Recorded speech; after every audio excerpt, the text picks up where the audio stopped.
پر کابل پوهنتون برید او د ولسمشر غني او امرالله صالح سخت غبرګونونه.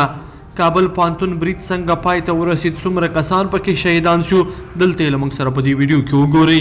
درنو لیدونکو السلام علیکم، وخت مو په خیر. کورنیو چارو وزارت وایي چې پر کابل پوهنتون شوی برید د دریو بریدګرو په وژل کېدو سره پای ته رسېدلی دی. د یاد وزارت په خبره په دې برید کې 19 کسان وژل شوي او 22 نور ټپیان شوي دي. ولسمشر غني دغه برید غندلی او ویلی دي چې ترهګر په هلمند کې تر ماتې وروسته ورخطا شوي او اکاډمیک ځایونه په نښه کوي.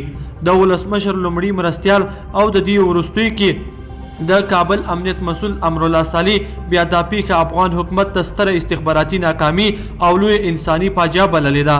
په همدې حال کې ملګرو ملتونو، اروپایي ټولنې، ناټو او د بشري حقونو کمیسیون هم د دې برید د غندنې ترڅنګ له ښکېلو اړخونو د تاوتریخوالي بندېدو او وربند غوښتنه کړې ده.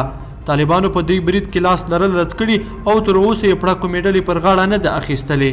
لیدونکو په دې هیله چې دا مطلب به مو تر پایه لیدلی وي. که مو دا ویډیو خوښه شوې ویډیو لایک کړئ، د سره او چینل سبسکرایب کړئ.